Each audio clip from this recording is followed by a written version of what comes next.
आणि प्रेमाची फिल्मी कहाणी या नव्या मालिकेच्या आजच्या 26 मार्चच्या चौथ्या भागात आपण बघूयात की शालिनी प्रतापराव नरसिंहाचा फोटो ज्या क्षणी पेपरात पाहते त्या क्षणी ती कोलमडून पडते. माझी भूतकाळ माझं पाठ का सोडत नाही ते तिला कळतच नसतं आणि अचानकच ती कोलमडायला लागते. हा योगायोग समजावा की भविष्याचा कसला संकेत. आणि पूर्णपणे ती सुन्न पडते. इतक्यात महेंद्रचं लक्ष जातं. धावत येऊन तो सावरतो, तिला खुर्चीवरती बसवतो, तिच्यासाठी प्यायला पाणी घेऊन येतो, थोडंसं तिला शांत होऊ देतो. आता पेपरमधल्या त्या फोटोकडे बघून शालिनी रडतच महेंद्रला विचारते की माझा भूतकाळ माझी पाठ का सोडत नाही. इतक्यातच मोहिनी येते. मोहिनी विचारते की कसला भूतकाळ आई. आणि तेव्हा मात्र महेंद्र शालिनी सावध होतात. मोहिनी शालिनीच्या जवळ येऊन बसते. ती विचारत असते प्रश्न, पण शालिनी तिच्यापासून तोंड फिरवते. आता महेंद्र कशीबशी तरी परिस्थिती हाताळतो. मोहिनीला तो म्हणतो की बच्चा, अगं आईला त्रास आहे की नाही, तर तो त्रास सतत अधूनमधून होत असतो बाळा. तेव्हा मोहिनी विचारते की पण त्याचा भूतकाळाशी काय संबंध आहे. तेव्हा महेंद्र म्हणतो की बच्चा चल मी तुला समजावतो. तुम्ही आजची यंग जनरेशन काय ते म्हणता की पास्ट रिग्रेशन, हो ना. मग माझा विचार होता की आपण एकदा ते करून बघायचं का आपल्या आईच्या बाबतीत. म्हणजे बाबा आपल्या भूतकाळाचा आपल्या आधीच्या जन्माशी काही संबंध आहे का काय ते कळतं ना. त्यावेळी मोहिनी म्हणते की पण बाबा आधी मी डॉक्टरांची परमिशन घेईल, त्यांना फोन करे ना. महेंद्र म्हणतो की येस ऑफकोर्स, पण तुझं कॅसेट का रिवाइंड झाले. मोहिनी डोक्याला हात लावत म्हणते की अरे मी मोबाईल विसरले होते. महेंद्र तिला म्हणतो की खरंच वेंधळीच आहे. मोहिनी रूममध्ये मोबाईल आणण्यासाठी जाते आणि तेव्हा तो शालिनीला खुणावतो, थोडं शांत राहायला सांगत असतो. मोहिनी आता घराबाहेर पडणारच असते, पण तिची पावलं अडखळतात. तिला शालिनीची खूपच काळजी वाटते.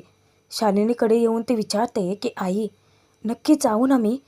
तेव्हा शालिनी आपल्या चेहऱ्यावरती हसू आणत म्हणते की हो हो हो जा तू जा. महेंद्र सांगतो की अरे नक्की जा, मी आहे की इथे सोबत. मोहिनी म्हणते की मी अशी जाते आणि अशी येते, पण तू काळजी घ्या स्वतःची. बाबा मी ना डॉक्टरांना फोन करते आणि ऑपरेशनबद्दल विचारते. जाता जाता मोहिनी मागे वळून बोलते. त्या क्षणी शालिनी थोडी घाबरते आणि म्हणते की हो काय ऑपरेशन वगैरे हे कशासाठी, काही गरज नाही आहे. तेव्हा मोहिनी तिला दटावते की आई ते डॉक्टरांना ठरवू देत, मी जाऊन येते. आणि त्यानंतर ती जेव्हा बाहेर निघून जाते महेंद्र आधी अंदाज घेतो. आता शालिनी पुन्हा कोसळते, खचून जाते. रडता रडता महेंद्रला ती विचारते की आपण आणखीन किती दिवस हे सगळं लपवणार आहोत. ज्या मुलीचा ती क्रूर लोक जीव घ्यायला निघाली होती, आज तीच मुलगी माझा जीव वाचवण्यासाठी स्वतःचा आटापिटा करते. अजून किती वर्ष आपण तिच्यापासून हे सत्य लपवणार आहोत. तेव्हा महेंद्रच्याही डोळ्यात मध्ये अश्रू उभे राहतात. तो भरल्या अंतकरणाने सांगतो, गेले 22 वर्ष लपवलंच होतं ना हे सत्य.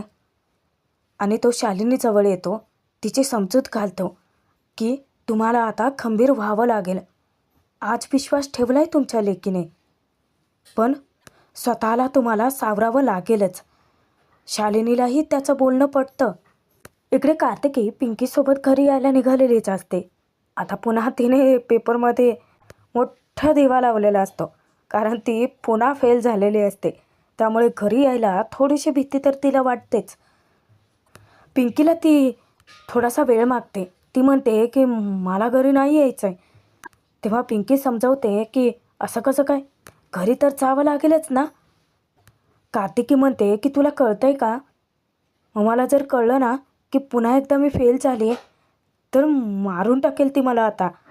त्यावर पिंकी म्हणते की देख बवाल तो होगा, सो सीधा जाके सब बताने का. पिंकीला जितकं सोपं वाटतं तितकं कार्तिकीसाठी ते खूपच अवघड आहे.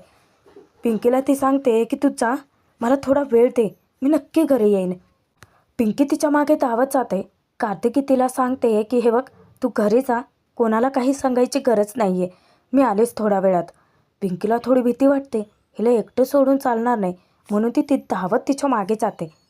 आता कार्तिकी आगाऊ कुटाणा करून ठेवणार आहे, तो काय ते पुढे कळणार आहे तुम्हाला. इकडे घरी शालिनीचं लक्षच नसतं. तिने आधी मिरचीही टाकलेली असते, नंतर चटणीही टाकते आणि इतका जोराचा ठसका उठतो घरात. महेंद्र धावतच येतो आणि तो शालिनीला बाजूला करतो, पटकन कढई उतरवून ठेवतो. इतका जोराचा ठसका येत असतो. शालिनीला त्रास होतोय बघून तो पटकन तिला पाणी प्यायला देतो. थोडंसं पाणी पिऊन ती शांत होते. त्यानंतर ती पटकन स्वतःच उठते, कारण महेंद्राला इतका जोराचा ठसका लागलेला असतो. ती कढईमधलं चटणी आणि मिरची जे एकत्र टाकले ना, ते ती प्लेटमध्ये काढून घेते. तरीही त्याचा ठसका काही कमीच होत नाही. महेंद्र तिला म्हणतो की कसली एवढी काळजी करताय तुम्ही, नका ना विचार करू मोहिनीचा. त्यावर शालिनी सांगते की मोहिनीचा नाही, कार्तिकीचा विचार करते. आज रिझल्ट आहे ना तिचा. पहिले 2 वेळा तरी ती नापास झाली होती, निदान यावेळी तरी पास व्हावी. आता महेंद्र बोलण्यापुरतं त्याला धीर देतो की नका काळजी करू, ती यावेळी नक्की पास होईल. इतक्यातच कार्तिकी पिंकी दोघीही घरी आलेले असतात. आता बघा कार्तिकीने काय आगाऊकुटाणा केला आहे. म्हणजे ती फेल झाली खरी, पण तिने बोगस डुप्लिकेट रिझल्ट बनवून आणला आहे, ज्यामध्ये ती पास आहे. आता पिंकीला तो सगळा कुटाणा माहिती असतो आणि पिंकी तिला ओरडत असते की नको ना बाई असलं काही करू, सीधा जाने का और सच बताने का. उलट आता कार्तिकी तिच्यावरतीच वचकते. तू जरा शांत बसतेस का, मी जे करते ते बरोबर आहे. ती थोडासा श्वास घेते, स्वतःला शांत ठेवते आणि हसऱ्या चेहऱ्याने आतमध्ये प्रवेश करते. जेव्हा ती हाक मारते, आई मी आले, तिचा आवाज ऐकून महेंद्र शालिनी दोघेही धावत बाहेर येतात. शालिनीला थोडी धाकधूक असते, पण दुसऱ्याच सेकंदाला प्रचंड खुश होऊन जाते ती, कारण कार्तिकी रिझल्ट हातात सोपवत सांगते की आई मी पास झाले, मला डिग्री मिळते. इतकी खुश होतात ना महेंद्र आणि शालिनी तिच्यावरती. घरात एक आनंदाचं चैतन्याचं वातावरणच निर्माण होतं. दोघेही आपल्या मुलीचं, कार्तिकीचं खूप कौतुक करतात, तिच्या पाप्या घेतात. पण तिने काय कांड केलं आहे ना, पिंकीला बरोबर माहिती असतं. तिला नाही आहे आनंद, चेहऱ्यावर वाराच वाजलेत तिच्या. पटकन शालिनी देवापुढे साखर ठेवायला जाते. महेंद्र तिचं अभिनंदन करतो, कार्तिकीचं तिचं कौतुक करतो, खट्ट मिठी मारतो. शालिनीला तो सांगतो की मी पटकन आधी पेढे घेऊन येतो. बाय बच्चा असं सांगून तो बाहेर जातो. इतक्यात मोहिनीच येते. मोहिनी येता क्षणी कार्तिकी धावत जाऊन तिला घट्ट मिठी मारते. मोहिनीला बहुतेक कार्तिकीचा रिझल्ट माहिती आहे की काय, कारण बघा जेव्हा ती कार्तिकीला विचारते की रिझल्ट काय लागला, तेव्हा ती उत्साहाने दाखवते रिझल्ट तिचा, पास झाले मी. शालिनीला इतका आनंद असतो, ती देवापुढे साखर ठेवणारच असते. मोहिनीला ती विचारते की तुझा रिझल्ट काय लागला, तेव्हा मोहिनी पटकन आपला जे रिझल्ट दाखवते, तर तिला 85% मिळालेले असतात. शालिनी इतकी खुश होते दोन्ही मुलींवरती. खरंच तेव्हा तुझी कृपा अशीच राहू दे माझ्या दोन्ही मुलींवरती. घर, ब्युटी पार्लर, मेकअपच्या ऑर्डर, सगळं काही कामं सांभाळून माझ्या मुलीने अभ्याससुद्धा केला. इतकं कौतुक वाटतं मोहिनीचं तिला. माझ्या दोन्ही मुलींवरती अशीच कृपादृष्टी ठेव. दोघींचे ती रिझल्ट घेते आणि ती देवापुढे ठेवून देवापुढे साखरही ठेवते. माझ्या मुलींचं सगळं असंच चांगलं राहू देत, अशी ती प्रार्थना करते. त्या क्षणी मोहिनी फिरून फिरून कार्तिकीला बघत असते आणि तिला नाही हा आनंद झाला मोहिनीला. उलट मोहिनीचा चेहरा फार उतरलाय. शालिनी आपल्या दोन्ही मुलींना गोड साखर भरवते, त्यांचं तोंड गोड करते, पिंकीलाही देते ती. आता मोहिनीला सगळं खरं माहिती असतं. शालिनी त्या दोघींनाही सांगते की बरं ऐका, मी तुमच्या आवडीची खीर बनवते. मोहिनीला ती म्हणते की तुम्हाला मखाने आणून देतील. तेव्हा मोहिनी सांगते की नाही आई, मला एक अर्जंट काम आहे, जावं लागेल. मी ती मखाने पाठवते ना. आणि ती जबरदस्ती कार्तिकीचा हात धरून खेचत तिला बाहेर घेऊन जाते. गाडीपाशी ती घेऊन येते. कार्तिकी मोठं आनंदाने सांगते की चल, पण मोहिनीला इतका राग आलेला असतो ना कार्तिकीचा, का तर ती खोटं वागली यार घरच्यांची. पटकन ती कार्तिकीला बाजूला घेऊन येते. तेव्हाच महेंद्र इतक्या आनंदाने उड्या मारत धावत आलेला असतो. तो अख्ख्या त्यांच्या एरियामध्ये पेढे वाटत असतो. का का तर कार्तिकी पास झाली. शेजारच्या काकू, त्यांच्या मुली, त्यांनाही तो पेढे वाटतो, त्याचे तोंड गोड करतो. माझी पोरगी पास झाली, मला पास झालं, देवाची कृपा म्हणतो. धावत तो मोहिनी कार्तिकीजवळ येतो. जेव्हा तो मोहिनीचा रिझल्ट विचारतो तर 85%. ऐकूनच तो हवाल दिलं होतं. तर आपल्या दोन्ही मुलींचं कौतुक करतो, त्यांच्या बाप्या घेतो, तो की नाही कोड पेढा भरवतो. त्यानंतर तो इतरांना पेढे द्यायला जातो. कार्तिकी येता तेथून निघून जाणार असते, पण मोहिनी तिला जाब विचारते की थांब दी, तुला योग्य वाटतंय तू काय केलं असते. आता कार्तिकी तिथून तोंड फिरवते हां, पण मोहिनी नंतर येऊन तिचा हात पकडून जाब विचारणार असते. त्यावेळेलाच महेंद्र तिला आठवण करून देतो की अरे बच्चा, ब्रेक संपेल, जा, तुला वेळेत पोहोचावं लागेल, जाण्यापूर्वी हेल्मेट विसरू नकोस हां. आणि तो धावत घरात जातो. मोहिनी आता कार्तिकीची अशी काही खरडपट्टी काढते की का वागतेस तू खोटं दी. अगं बाबा तुझ्यासाठी सगळ्यांना पेढे वाटतोय, आई तुझ्यासाठी खीर बनवते, का बचवते तू त्यांना. त्यानंतर ती जेव्हा आपल्या पर्समधून तिचा खरा रिझल्ट दाखवते ना, त्या क्षणी कार्तिकीचा रागाचा पाराच चढतो की म्हणजे चोर तो चोर वर शिरजोर. त्यावेळेस मोहिनीलाच ती ओरडते की मोहिनी, तू कॉलेजमधून माझा डुप्लिकेट रिझल्ट आणलास, काय करत होती या सगळ्याची. मोहिनी चिडून विचारते की ती का खोटं वागतेस तू घरच्यांशी, तू नापास झाली आहेस आणि तू डुप्लिकेट रिझल्ट का बनवून आणलात. तेव्हा कार्तिकी हे सांगून टाकते, जर मी नापास झाले ही गोष्ट आईबाबांना कळली असती तर त्यांना किती वाईट वाटलं असतं. मग मोहिनी तिला रिॲलिटी चेक देते की आणि जेव्हा त्यांना कळेल की त्यांची मुलगी त्यांच्याशी खोटं बोलली आहे तेव्हा काय वाटेल त्यांना. आता कार्तिकी बुचकाळत पडते, विचारते की आता काय करू मग मी. तेव्हा मोहिनी तिला सल्ला देते की खरं बोल, तू खोटेपणा केलेस हे जेव्हा आईला कळेल ना तेव्हा खचून जाईल अगं ती, तिच्या संस्कारांवरचा विश्वास उडेल. आता कार्तिकी म्हणते की ती खरं सांगायला तयार आहे. मोहिनी म्हणते की अगदी योग्य करतेस ती तू. अगं आई बाबा काय करतील, थोडा वेळ चिडतील, रागवतील, बोलणार नाहीत. अगं पण पुढच्या वेळेला आणखीन जास्त मेहनत घे, जास्त कसून अभ्यास कर आणि खरी पास हो. कार्तिकीला मोहिनी आपल्या जवळ घेते, तिची समजूत घालते की दिदू, आईने आपल्याला काय शिकवलं होतं, कोणतीही गोष्ट तिच्यापासून लपवायची नाही.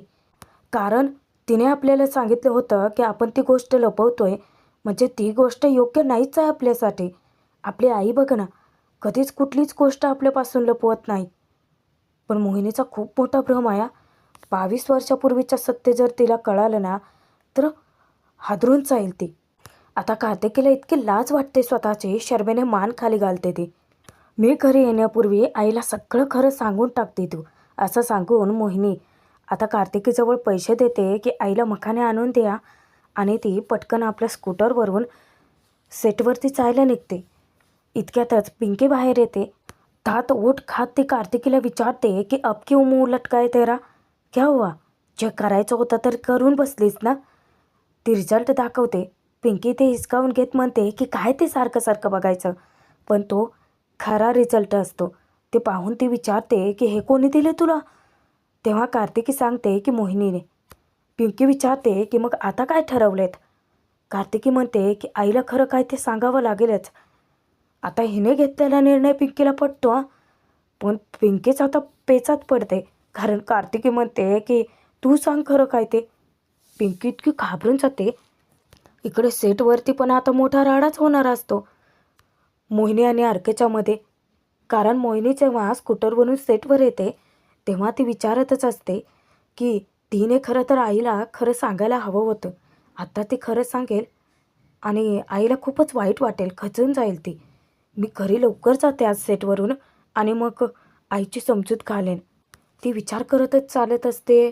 समोरून आरके कॉफी पीत पीत त्याच्या फोनमध्ये लक्ष असतं त्याचं. समोरून आरके आल्याचं मोहिनीला माहिती नसतं. अचानकच मुकुंद मोहिनीला हाक मारतो आणि आरकेची तिची धडक होते. सगळी आरकेच्या अंगावरती कॉफी सांडते. ती त्याची माफी मागते, पण त्याच्या बॉडीगार्ड तिला बाजूला नेतात. आता जे आरकेसोबतचे असतात ते पटापट त्याचा शर्ट हात साफ करत असतात. बंटी इतका चिडतो मोहिनीवरती, ए मेकअप, एक दिवस तरी सुखाने जाऊ देणार आहेस का तू सरांचा. अगं मॅनरलेस आहेस तू.